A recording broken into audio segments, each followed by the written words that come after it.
Jeg skal køre dig op på øre, næse, hals. Otologisk afdeling? Ja, hvorfor ikke? Så kunne vi måske slå et smut omkring professor Bondos kontor på vejen. Nej. Tænk, det lød fuldstændig for mig, som du sagde nej til din mor. Jeg troede, du holdt af mig, men det gør du åbenbart ikke.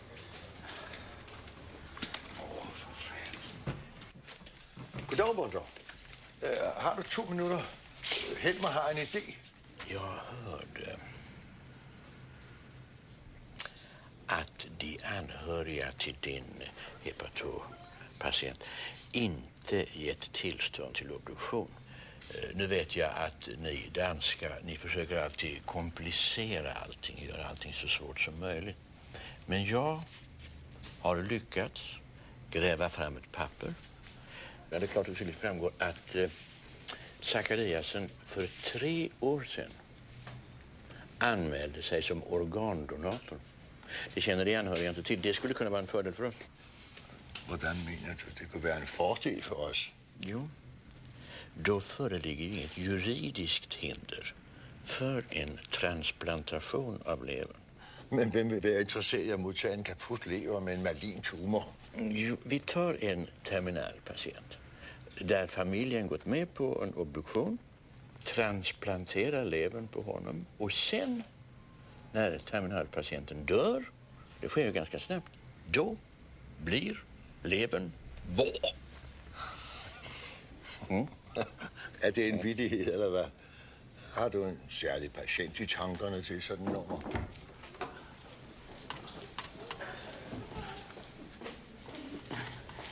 Det her er vist ikke otologisk afdeling. Sig mig, kan du ikke finde rundt på hospitalet mere? Ett skämt? Men i så fall är väl allting här ett skämt? Tanken og argumentationen kan være ganske interessant, men etikken holder jo slet ikke. Man kan jo ikke skalte og valte rundt med folks kroppe på den. Nej, men jag talar om den framtida forskningen. Om allmännyttan. Jeg er bange for, at Bondo ikke kan bruge disse tanker til noget. De herrer må have mig undskyldt. Jeg skal undervise.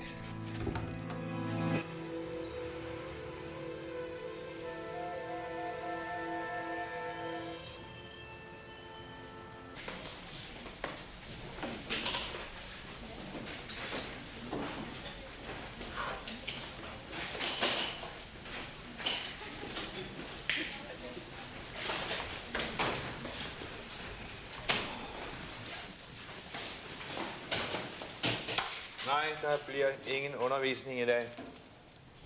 Der er noget, jeg må gøre. Hvad vil du? Det var i dag, jeg skulle høres. Jeg kan ikke garantere, at det bliver hængende.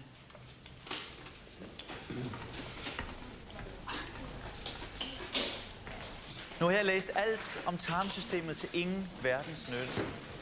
Hvornår får man igen brug for at kende et amylase-enzym? Måske når du bliver læge.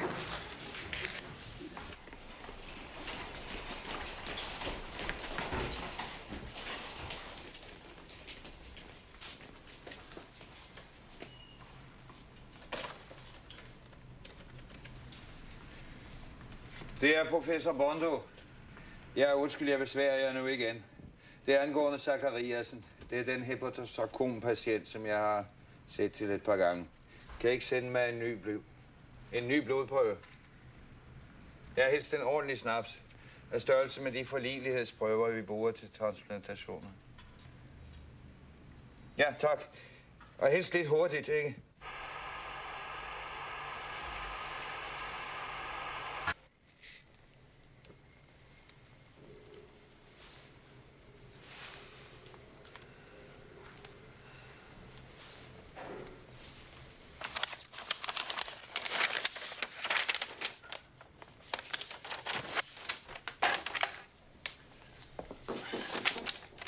Kom ind.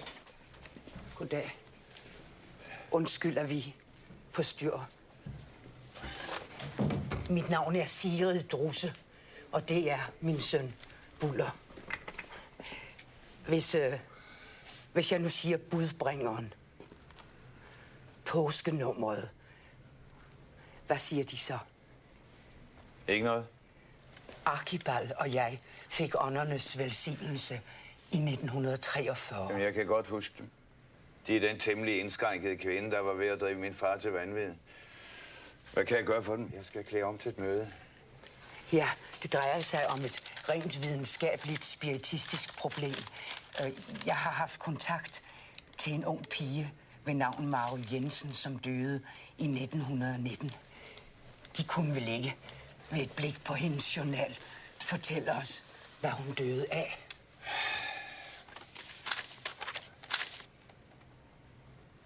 Hun døde af tuberkulose, står der. Dødsårsag, TB. Det skulle da ikke være sagen viklet at finde ud af. Kan man være sikker på, at det passer? At det er den rigtige dødsårsag? Udbredte nekrotiske partier i lungevævet. Nej. Ja, det ligner ikke TB så meget. Det ligner nærmere en syreskade. Hvad er en syreskade? De opstår typisk efter indånding af syregasser eller klor. Brugte man syregasser ved behandling af TB? Jeg ved ikke, hvad for nogle djævelskaber de har forsøgt sig med i gamle dage. Jeg ved bare, at jeg vil nødig være den patient, det gik ud over.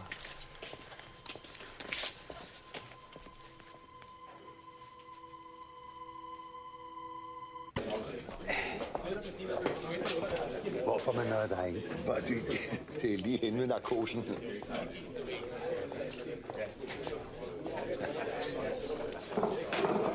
Jeg har fundet afløsning til udskænkningen. Skynd dig nu lidt, Helmer. Jeg mener, så vanskeligt skal det sgu da ikke være med de servietter. Jeg havde ellers hørt, at kirurg skulle være fikset på fingrene. Du skal afløse et barn. Jeg hørte lige, at Helmer var kommet på den idé, at man kunne anvende Zachariasens lever til transplantation.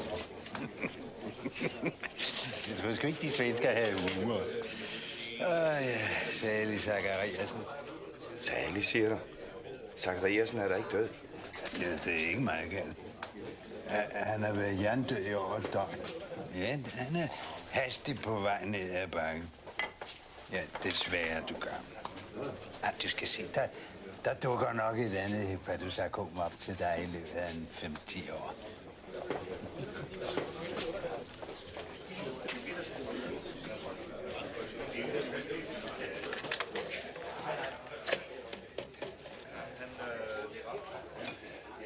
Bondo, patologisk. Jeg skulle spørge, om jeg har svar på den forligelighedsanalyse, jeg lige sendte op til jer.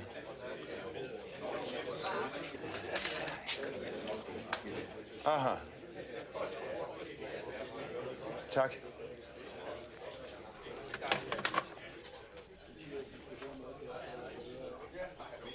Fuld forligelighed.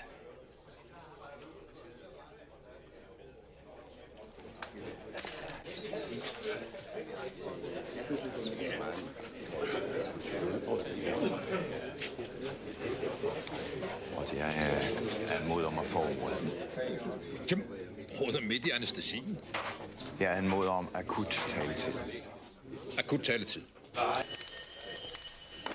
Mine brødre, tillad mig at afbryde baganalet et øjeblik. Absolut akut. Broder Bondo har bedt om ordet.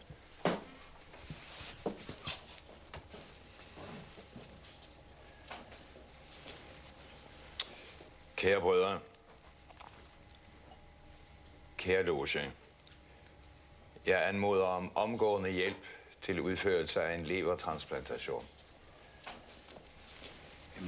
Må man være så fri at spørge, hvem er donor?